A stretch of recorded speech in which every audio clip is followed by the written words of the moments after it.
నమస్కారం. Pen power news కి స్వాగతం. ముందుగా ముఖ్యాంశాలు.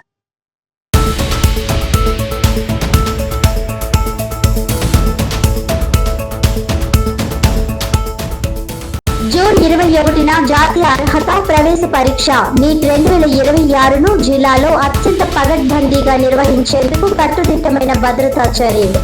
అన్ని ప్రభుత్వ శాఖలు సమన్వయంతో పనిచేయాలని ఆదేశించిన జిల్లా కలెక్టర్ ఎంఎన్ హరేంద్ర ప్రసాద్.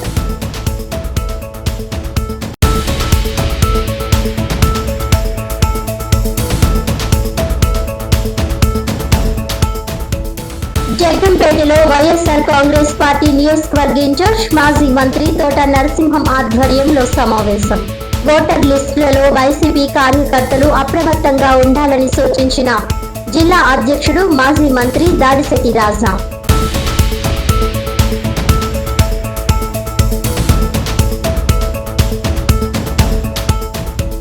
కాకినాడ జిల్లాలో 2026 ఖరీఫ్ సీజన్ లో అన్ని సాగునీటి వ్యవస్థల క్రింద మొత్తం 3,70,354 ఎకరాలకు సాగునీరు అందించేందుకు చర్యలు.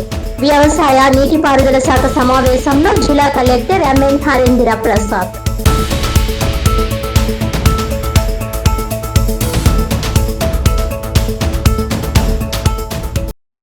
డీటెయిల్స్ చూస్తే 2026 ఖరీఫ్ సీజన్ లో కాకినాడ జిల్లాలో అన్ని సాగునీటి వ్యవస్థల క్రింద మొత్తం 3,70,354 ఎకరాల పంటలకు సాగునీరు అందించేందుకు వ్యవసాయ నీటిపారుదల శాఖ ప్రణాళికను సిద్ధం చేశామని జిల్లా కలెక్టర్ ఎంఎన్ హరేంద్ర ప్రసాద్ తెలిపారు. కాకినాడ జిల్లా సాగునీటి సలహా మండలి సమావేశం మంగళవారం జిల్లా కలెక్టర్ హరేంద్ర ప్రసాద్ అధ్యక్షతన కలెక్టరేట్ వివేకానంద హాల్లో జరిగింది. ఈ సమావేశంలో తొలుత Godavari head works SC G Srinivas జిల్లాలో వివిధ వ్యవస్థల క్రింద ఖరీఫ్ సాగుకు అందుబాటులో ఉండే నీటి నిల్వల వివరాలను వివరించారు. అనంతరం రాష్ట్ర ప్రభుత్వ స్థాయిలో చర్చించిన సాగునీటి ప్రణాళికకు అనుగుణంగా జిల్లాలో రాబోయే ఖరీఫ్ సీజన్ లో గోదావరి తూర్పు డెల్టా సిస్టమ్ క్రింద జూన్ 1, 2026 నుండి సాగునీటిని విడుదల చేయనున్నట్లు జిల్లా కలెక్టర్ తెలియజేశారు. జిల్లాలోని మేజర్, మీడియం, మైనర్ నీటిపారుదల వనరుల క్రింద మొత్తం 3,70,354 ఎకరాల ఆయకట్టుకు నీరు అందించడమే లక్ష్యంగా చేపట్టామని, జూన్ మొదటి వారంలో ప్రారంభమయ్యే ఈ పంట కాలం అక్టోబర్ 31, 2026 నాటికి ముగుస్తుందని కలెక్టర్ వివరించారు. అలాగే ఏలేరు, పంపా రిజర్వాయర్ల నుండి జూలై మొదటి వారంలోను, పుష్కర్ లిఫ్ట్, తాండవ ప్రాజెక్టుల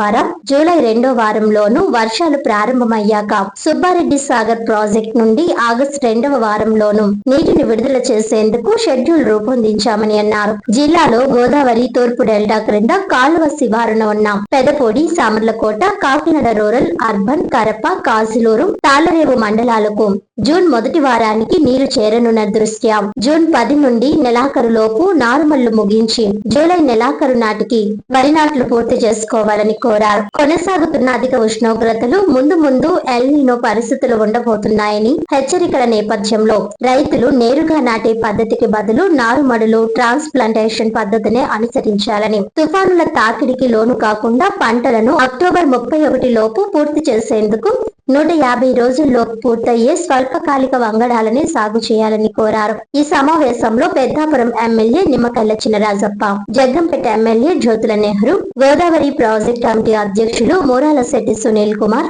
Yeleru project committee chairman Pasula Veerababu, joint collector Apoorva Bharat పాల్గొన్నారు. కాకినాడ ప్రజలందరికీ నమస్కారం. ఈరోజు కాకినాడ జిల్లాలో నీటి పారుదల సలహా మండలి సమావేశం నిర్వహించుకోవడం జరిగింది. ఈ సమావేశంలో మాజీ మంత్రివర్యులు, పెద్దాపురం శాసనసభ్యులు మరియు జగ్గంపేట శాసనసభ్యులు వారితో పాటు బోత్ గోదావరి మరియు ఏలేరు ప్రాజెక్ట్ చైర్మన్ ఈ సమావేశంలో పాల్గొనడం జరిగింది. ఈ సమావేశంలో మన జిల్లాలో రాబోయే ఖరీఫ్ సీజన్లో ఎప్పుడు నీళ్ళు అనేది ప్రజలకి, రైతు సోదరులకు ఇవ్వడం జరుగుతుందని చర్చించుకోవడం జరిగింది. దీంట్లో ప్రధానంగా మన జిల్లాలో ఉన్న మేజర్ ప్రాజెక్ట్స్ అన్నింటిలో కూడా సమయానికి నీళ్ళు ఇచ్చే విధంగా గౌరవ ముఖ్యమంత్రి వర్ల ఆదేశాల మేరకు గోదావరి డెల్టా సిస్టంలో, ఈస్టర్న్ డెల్టా సిస్టమ్ ఏదైతే మన కాకినాడ జిల్లాలో కవర్ అవుతున్నాయో ఆ గోదావరి డెల్టా సంబంధించిన మండలాలు అన్నిటికీ కూడా వీలైన వరకు మే 31 నాటికి ఇచ్చే విధంగా మనము ముందుగా నిర్ణయం తీసుకోవడం జరిగింది. ఈ నిర్ణయం ద్వారా టెయిల్ ఏరియాకు కూడా జూన్ 10 కల్లా నీళ్లు చేరవేయడం జరుగుతుంది. ఈ టెయిల్ మండలాలు ఏదైతే కాకినాడ రూరల్, అర్బన్, తాల్రేవు, పెద్దపుడి, కాజులూరు, సామల్కోట ఈ మండలాలు ఏవైతే ఉన్నాయో ఈ రైతులు అందరూ కూడా 8వ తారీఖు జూన్ 8వ తారీఖు నుంచి 10వ తారీఖు మధ్యలో వాళ్ళు నారు పోసుకోవడానికి సిద్ధంగా ఉండవలసిగా ఈ సందర్భంగా కోరుతున్నాను. అదేవిధంగా ఏలేరు రిజర్వాయర్ ప్రాజెక్ట్ కింద ఉన్న మండలాలు అన్నిటికీ కూడా జూలై మొదటి వారంలో నీళ్ళు ఇచ్చే విధంగా ఆదేశాలు ఇవ్వడం జరిగింది. దాని మేరకు అధికారులు సిద్ధమవుతున్నారు. ఈ ఏలేరు ప్రాజెక్టులో భాగంగా పంపా రిజర్వాయర్ కింద ఉన్న ఆయకట్టు పరిధిలో కూడా జూలై మొదటి వారంలో నీళ్ళు ఇవ్వడం జరుగుతుంది. ఈ పరిధిలో ఏదైతే ఓఎండ్ఎం వర్క్స్ చేపడుతున్నారో వాటి అన్నిటినీ కూడా పూర్తి స్థాయిలో నీళ్ళు ఇచ్చే ముందు కంప్లీట్ చేసుకొని టెయిల్ ఎండ్ దాకా నీళ్ళు ఇచ్చే విధంగా సిద్ధమవమని ప్రజాప్రతినిధులు వాళ్ళకి ఆదేశాలు ఇవ్వడం జరిగింది. దాని మేరకు ఇరిగేషన్ మరియు వ్యవసాయ శాఖ యంత్రాంగం అందరూ కూడా సిద్ధమవుతున్నారు. ఏలేరు ప్రాజెక్ట్ కింద ఉన్న ప్రజలందరూ కూడా జూలై మొదటి వారంలో వాళ్ళు వరి పంట వేసుకోవడానికి సిద్ధం కావాల్సిగా ఈ సందర్భంగా కోరుతున్నాను. ఇక్కడ రైతుల అందరూ కూడా డైరెక్ట్ సోయింగ్ నేరుగా విత్తనాలు విసిరే నాటే విధానాన్ని మానుకొని ట్రాన్స్ప్లాంటేషన్ నారు పోసి దాన్ని మళ్ళీ నాటే విధానాన్ని పాటించవలసిగా ఈ సందర్భంగా కోరుతున్నాము. ఎందుకంటే ఈసారి మామూలు కన్నా ఎక్కువ ఎండ మనము ఎక్స్పెక్ట్ చేస్తున్నాము. దానివల్ల వర్షపాతం కూడా మామూలు కన్నా 8 నుంచి 10% తక్కువ నమోదయ్యే అవకాశం ఉంది. కాబట్టి ఈ ట్రాన్స్ప్లాంటేషన్ విధానాన్ని ప్రతి ఒక్క రైతు కూడా పాటించవలసిగా కోరుతున్నాము.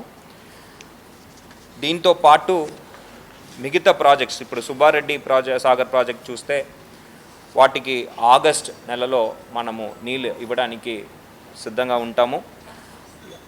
అదేవిధంగా పుష్కర ప్రాజెక్ట్ని ముందుగా చెప్పడం జరిగింది.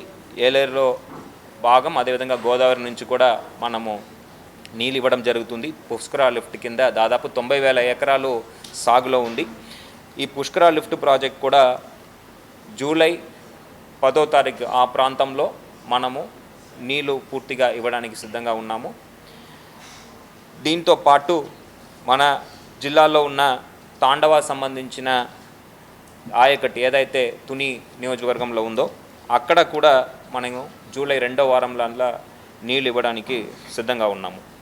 ఈ ఖరీఫ్ సీజన్లో దాదాపు 3,79,688 ఎకరాలు 3,79,688 ఏకర్స్లో మనము వరి సాగు అనేది మనము అనుకుంటున్నాము. మనము ఈ ఖరీఫ్లో ఈ పూర్తి స్థాయిలో అందరికీ నీళ్ళు ఇచ్చేసి వాళ్ళకు కావాల్సిన ఎరువులు అదేవిధంగా కావాల్సిన విత్తనాలు అందుబాటులో ఉంచడానికి వ్యవసాయ శాఖ కూడా సిద్ధంగా ఉన్నారు.